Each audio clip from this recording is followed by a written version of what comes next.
Coucou tout le monde et bienvenue dans cette nouvelle vidéo, nouveau club de lecture. Et comme promis, je vais effectuer cette vidéo en vous parlant de 5 romans, donc 5 avis lecture.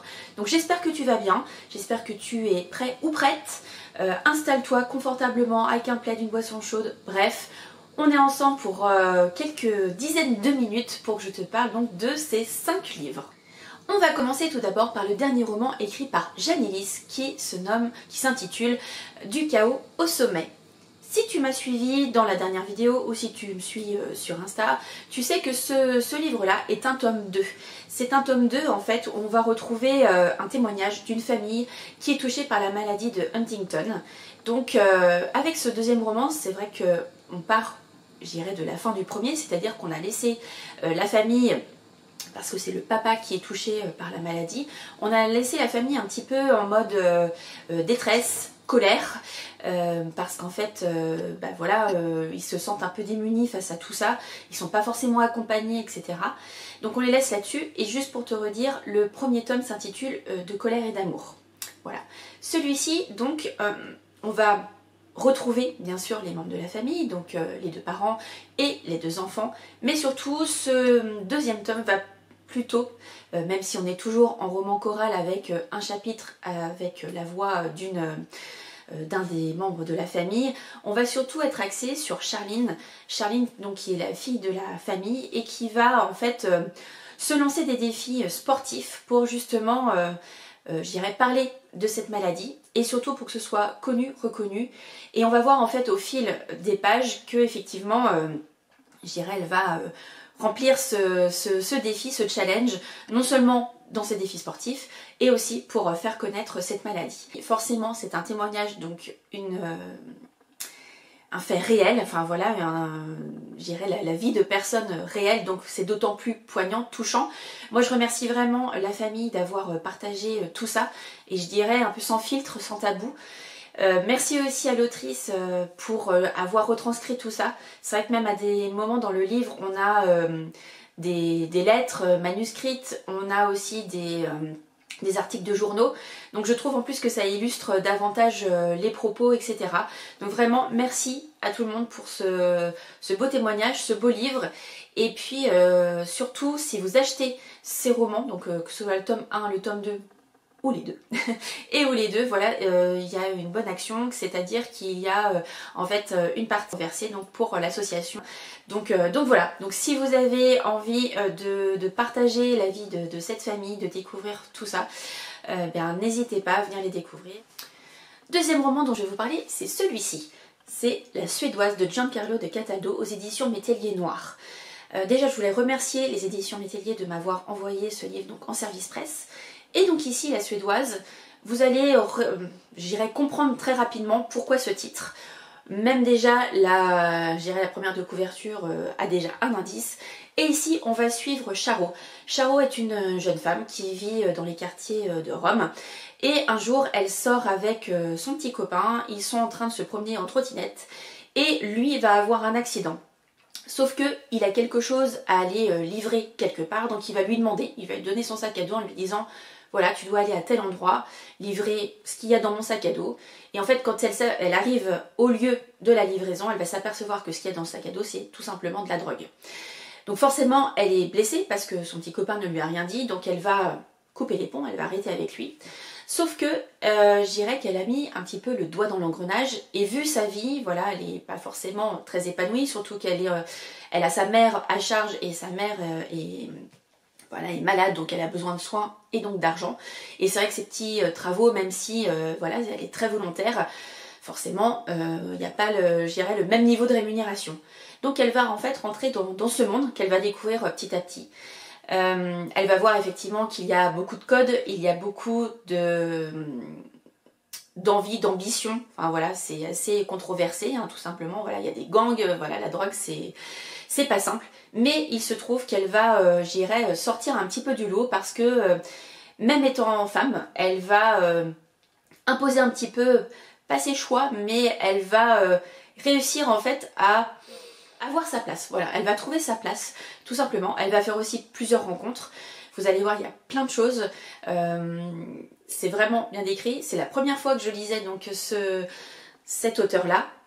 Une jolie découverte. C'est un roman qui fait un petit peu plus de 200 pages, je crois qu'autour de 240. Donc voilà, ça se lit vite. Et c'est très immersif et on va vraiment voir l'évolution de Charo justement dans ce monde qui est très particulier, que vous allez découvrir et vous allez bien sûr comprendre pourquoi la Suédoise. Voilà. En tout cas, j'ai passé un très bon moment, une très bonne lecture. Je dirais qu'un petit peu différente de ce que j'ai l'habitude parce que voilà, on parle mafia, drogue, etc. Mais voilà, j'ai beaucoup apprécié ma lecture et je remercie encore une nouvelle fois les éditions Métellier pour ce service presse. Et puis pour info, donc ce livre-là est sorti début octobre, le 3 octobre. Et pour information, Métellier, je vous ai certainement déjà parlé de cette maison d'édition. J'ai découvert les éditions Métellier Noir avec le premier auteur islandais que j'ai découvert. Voilà, si vous me suivez, vous savez de qui je parle, donc c'est Indrid Hasson. Et voilà, je trouve que c'est toujours un super travail éditorial. Et je trouve qu'au niveau des histoires, on n'est jamais déçu. Donc voilà, si vous voulez découvrir et l'auteur et les maisons d'édition, surtout n'hésitez pas. Je viens vous parler du premier auteur islandais que j'ai découvert il y a maintenant plusieurs années, mais là, je vais vous parler du dernier roman de Ragnar Jonasson, ou Jonasson, je ne sais pas comment je prononce la bonne prononciation, on va le faire à la française. Donc, le dernier roman de Ragnar Jonasson qui est Un calme blanc. C'est un tome 2 d'une trilogie, c'est la trilogie blanche. Le tome numéro 1 s'intitule La mort en blanc, que j'ai lu l'année dernière. Donc ce sont des livres qui sont édités aux éditions de La Martinière. Moi franchement, je vais vous conseiller de lire au début La Dame de Reykjavik, avant, si vous pouvez. Parce qu'en fait, dans ce tome 2, on va retrouver le héros qui est Helgi, qui est donc dont on fait la connaissance au tome numéro 1, donc La mort en blanc. On va le retrouver en fait dans sa famille, dans le nord de l'Islande, et voilà, il est tout frais, entre guillemets, il est arrivé au commissariat de Reykjavik, il est donc un nouvel enquêteur, voilà, il a été, j'irais, diplômé et recruté. Et on va l'appeler tout simplement, son responsable va l'appeler en lui disant voilà, il y a une célèbre autrice qui vient de disparaître. En plus, ça tombe bien, Helgi adore la littérature, voilà, a été baignée dedans parce que son père tenait une librairie. Et il dit, voilà, t'es tout indiqué pour résoudre cette enquête, cette disparition. Surtout qu'Helgi, voilà, ça lui fait penser à une célèbre autrice britannique qui a disparu pendant quelques jours. Je pense que vous allez deviner de qui je parle. Et donc ça lui fait un petit peu écho. Et forcément, voilà, il va rentrer à Reykjavik. Il va vouloir en savoir plus. Il va rencontrer donc tous les différents personnages qui tournent autour de cette autrice qui a disparu. Il va avoir plein de dénouements, etc. On va aussi parler de sa vie personnelle. On a laissé le personnage avec une histoire avec son ex-conjoint. Il a retrouvé l'amour avec une autre femme.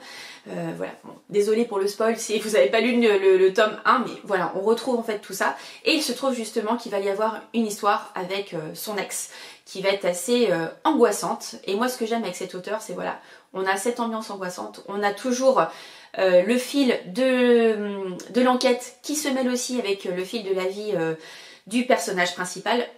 Et surtout, pourquoi je vous préconise, en fait, je vous conseille de lire la trilogie de la Dame de Reykjavik avant, c'est que on va en fait retrouver l'enquêteur qui va justement se poser des questions avec Hulda. Hulda qui est donc l'enquêtrice qu'on suit dans la trilogie de la Dame de Reykjavik. Et je trouve que c'est franchement très fort de lier justement la trilogie d'avant, entre guillemets, avec celle-ci. Parce qu'on n'a qu'une envie, c'est d'en savoir plus. Et surtout, la fin de ce tome 2, oui, on n'a qu'une envie, clairement, c'est d'avoir le tome 3. Bon, je sais qu'il va falloir patienter au moins une année, voilà, mais c'est vrai que j'ai beaucoup aimé, franchement, coup de cœur sur ce polar islandais. Enfin voilà, moi j'adore. Donc franchement voilà, si vous voulez commencer la trilogie blanche, voilà, lisez La mort en blanc en premier, puis celui-ci. Je pense que comme ça au moins vous voyez l'évolution de l'enquêteur. Et si vraiment voilà, vous voulez avoir tout, lisez aussi La Dame de Reykjavik, enfin la trilogie, pour vraiment avoir tous les tenants aboutissants, parce que vraiment ce tome-là, il réunit tout ça. Voilà, après je sais bien qu'on peut lire les enquêtes à part. Moi c'est juste un conseil que je vous donne, voilà, après vous faites comme bon vous semble. Mais en tout cas, voilà, je vous conseille vivement de découvrir Ragnar Jonasson parce que moi j'adore ces romans, comment il fait. À la fin de celui-ci, en plus, il explique comment il est venu à l'écriture de polar. Donc je dirais que c'est encore un plus. Que dire de plus sur cet auteur? Bah voilà, découvrez-le tout simplement. Petite précision, j'ai reçu ce livre en service presse de la part de Ned Gallet et des maisons d'édition donc de La Martinière. Donc merci pour cette découverte et voilà, vivement l'année prochaine. Passons maintenant à deux Cozy Mystery et je vais commencer par le tome 10 des enquêtes d'Anna Svensson, donc Meurtre, échoué à la crème de Johann Fluck aux éditions du Cherche Midi. Voilà, toujours la même DA, donc la même direction artistique, les mêmes couvertures qu'on aime bien et qui sont sympas dans la bibliothèque. Ça faisait un petit moment que j'avais pas lu de tome de cette série. Pourquoi? Parce que c'est vrai que le schéma, je dirais, je me lassais un petit peu. Et limite, voilà, je me disais, est-ce que je continue, est-ce que je continue pas? Là, du fait que j'ai laissé une période, j'ai vraiment aimé me retrouver à Lake Eden. Oui, c'est bien ça. J'ai toujours tendance à... Je sais pas dans quel sens il faut le dire, Lake Eden, Eden Lake, mais bon, Lake Eden. Et là, je me dis qu'en fait, déjà celui-ci, j'ai trouvé qu'il était un petit peu différent en termes de schéma. Même si, bien sûr, on va retrouver Anna, on va retrouver le cookie jar, on va retrouver sa mère, sa sœur, ses deux prétendants, etc. Mais j'ai trouvé que c'était un petit peu différent. Il va y avoir aussi un petit challenge personnel pour Anna, pour, je dirais, entre guillemets, faire plaisir à sa mère, vous allez comprendre. On a toujours des recettes bien gourmandes aussi au long de notre lecture. Et moi, j'ai beaucoup aimé, en fait, l'enquête qu'il va y avoir, parce que vous savez très bien qu'Anna va tomber toujours malencontreusement sur un cadavre. Elle va devoir mener l'enquête, et surtout là, on va lui demander de mener l'enquête. Donc c'est un petit peu différent. Donc voilà. J'en dis pas plus parce que j'ai pas envie de vous spoiler, c'est un tome 10, mais moi je trouve que c'est toujours un plaisir de retourner donc à Lake Eden pour retrouver les personnages, les suivre. Et je vais lire le tome 11, donc soit en novembre, soit en décembre, parce que c'est un tome de Noël. Je me dis que c'est assez propice. Je suis en retard, voilà, il y a déjà deux autres tomes qui sont sortis, donc 12 et 13. Le 13e c'est... attendez, le 12e c'est avec les chaussons aux pommes. Et... ah non, j'en ai même en retard encore, peut-être un peu plus. Bref. En tout cas, il y a les roulés à la cannelle qui viennent de sortir et il y en a un qui est prévu au mois de janvier. Donc en fait, j'attends doucement aussi mon amie Justine pour qu'elle me rejoigne sur ces lectures communes. Mais quand même, le tome 11, je vais le lire parce que ça reste un tome de Noël. Donc voilà, je veux le lire à cette période pour que ce soit, je dirais, je sois encore dans l'ambiance en mode cocooning hivernal. Bref, voilà. Donc toujours un plaisir de retrouver ce cosy. Si vous avez... si vous souhaitez commencer, donc le tome 1, c'est Meurtre et pépites de chocolat.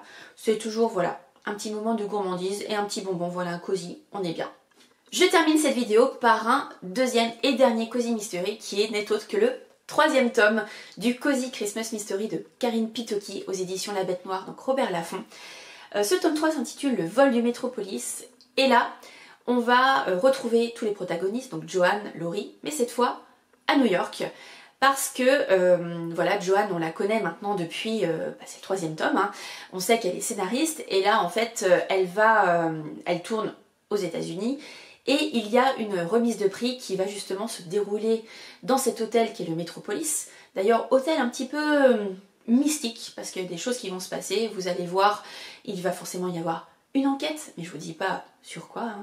Hein. Donc elle va retrouver les personnages, on va justement retrouver tous les personnages. Et ce qui est bien, c'est qu'au tout début de ce livre, justement, on a comme un lexique, un rappel de tous les personnages avec leurs liens. Et on a aussi des résumés spoilants du tome numéro 1 et du tome numéro 2. Tome numéro 1, c'est Retour à Sainte-Marie-Île, où là on va faire connaissance de Joanne, de Laurie, des sœurs Macpherson, qui sont les voisines, etc. Dans le tome numéro 2, on va les retrouver lors d'un escape game. Et dans celui-ci, donc, on retrouve les personnages à New York. Moi, ce que j'aime beaucoup, c'est que déjà, c'est un rendez-vous chaque année. On est autour de Noël, donc voilà, c'est aussi sympa. Je trouve qu'il y a un renouveau à chaque fois, parce que voilà, comme je vous ai dit rapidement, entre la mise en place de tous les personnages, l'escape game et là à New York, on a toujours quelque chose de nouveau et ça j'adore. On a des nouveaux personnages aussi qui vont arriver. On retrouve toujours les mêmes, toujours aussi cet humour et ce lien entre Johan et Laurie. Et voilà, j'en dis pas plus, vous allez découvrir ce qui se passe dans celui-ci. Il se pourrait bien qu'il y ait une réponse à certaines questions. Bref, j'en dis pas plus. En tout cas, je tiens à remercier énormément les maisons d'édition et surtout Karine, merci beaucoup à toi pour l'envoi de ce livre, de me faire confiance, voilà, c'est toujours un régal de te lire. Moi, je suis fan. C'est vrai que si je peux vous conseiller un cosy pour cet hiver, bah, celui-ci est parfait. C'est vraiment un bonbon à dévorer. N'hésitez pas à commencer par le tome 1. En plus, je ne sais pas si vous avez vu encore une fois le travail de la couverture. Donc, c'est la couverture réalisée par Alexis Bruchon. À chaque fois, c'est toujours juste magnifique dans la bibliothèque. Au top. Un travail vraiment... c'est vrai que les illustrations sont vraiment chouettes. Et il y a toujours des détails en fait sur la couverture. Donc n'hésitez pas à regarder bien précisément. Il peut y avoir des indices. Voilà. En tout cas, toujours un très bon moment. Et puis, bah voilà, j'irai rendez-vous à Noël prochain, enfin l'année prochaine pour découvrir le tome 4. Les cosy, vous savez que j'apprécie beaucoup. Donc voilà, celui-ci ne déroge pas à la règle. Et je dirais même, c'est un coup de cœur. Donc... voilà, n'hésitez plus à le découvrir et voilà, je vous mets en particulier la couverture, tout simplement magnifique. Et puis j'ai eu la chance d'avoir une petite dédicace de la part de l'autrice, donc un grand merci. Et puis bah, maintenant vous n'avez plus qu'à le découvrir à votre tour. N'hésitez pas, le premier c'est Retour à Sainte-Marie-Île et celui-ci donc c'est le tome 3, Le vol du métropole. Je vous laisse ici pour cette vidéo, j'espère que vous avez apprécié ces 5 avis lecture. N'hésitez pas à mettre en commentaire sous cette vidéo si vous avez lu certains livres ou si certains vous tentent. Si vous voulez qu'on en discute ensemble, bah, n'hésitez pas à m'envoyer un message privé sur Insta, ce sera avec grand plaisir. Comme d'habitude, n'hésitez pas à mettre un petit pouce vers le haut pour me soutenir. Je vous donne bien sûr rendez-vous la semaine prochaine où il y aura de nouveaux avis lecture. Comme je vous disais en introduction, j'en ai laissé un petit peu de côté parce que voilà, je me dis déjà 5 avis lecture dans une même vidéo, c'est déjà pas mal. Je dis pas que je vais avoir le rythme aussi important à chaque fois, mais j'essaye d'avoir au moins 2 ou 3 parce que je trouve que c'est un peu plus sympa d'avoir plusieurs avis lecture. Voilà, tout ça pour vous dire que je vous souhaite une très bonne journée, surtout prenez bien soin de vous. Comme d'habitude, profitez de tous ces beaux moments, profitez bien de vos lectures et je vous dis à très bientôt. Ciao!